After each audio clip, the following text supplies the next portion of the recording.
Slogan না দিয়ে mic ছাড়বো না। নারায়ে তাকবীর! নারায়ে তাকবীর!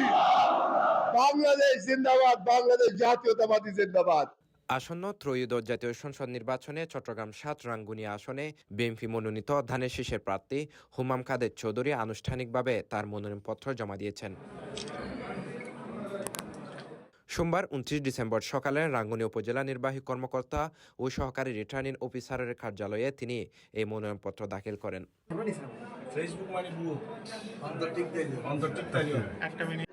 আমি এখানে শহীদ সালাউদ্দিন কাদের চৌধুরীর জায়গায় দাঁড়িয়েছি। আমি ৬ ফুট ২ ইঞ্চি লম্বা না। এই ধাক্কা ধাক্কি আমার সহ্য হয় না, কিন্তু আপনারা যদি পাশে থাকেন, যত বড় ধাক্কা আসুক না কেন, এবং রাঙ্গুনিয়ার দোয়ার কারণে এত দূর এসেছি আমি।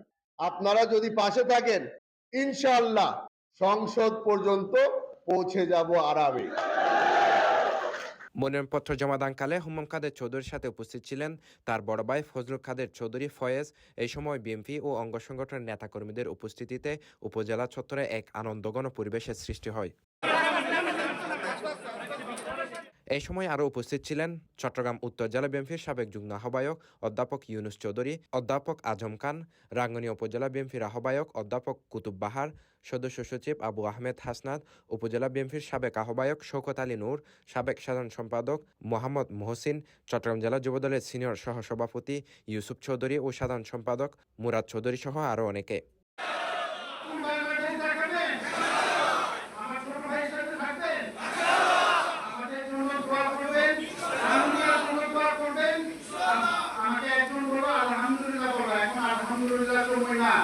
এখন বিসমিল্লাহর সময়।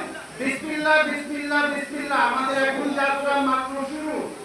দোয়া করবেন, আমাদের সাথে থাকবেন, আমার ভাইয়ের সাথে যতটুকু পারেন মন থেকে, জীবন দিয়ে, সব কিছু দিয়ে তার সাথে তার পাশে দাঁড়াবেন এবং রাঙ্গুনিয়ার জন্য আপনাদের কাছে যতটুকু ক্ষমতা আছে সব কিছু দিবেন। কারণ আমরা দিতে রাজি, আমরা দিতে প্রস্তুত।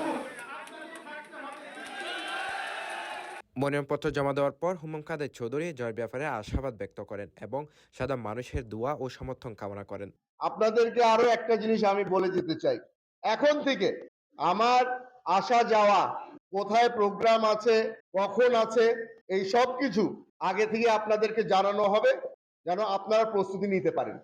এখানে আমি কাউকে বাদ দিয়ে কোনো প্রোগ্রামে যেতে চাই না।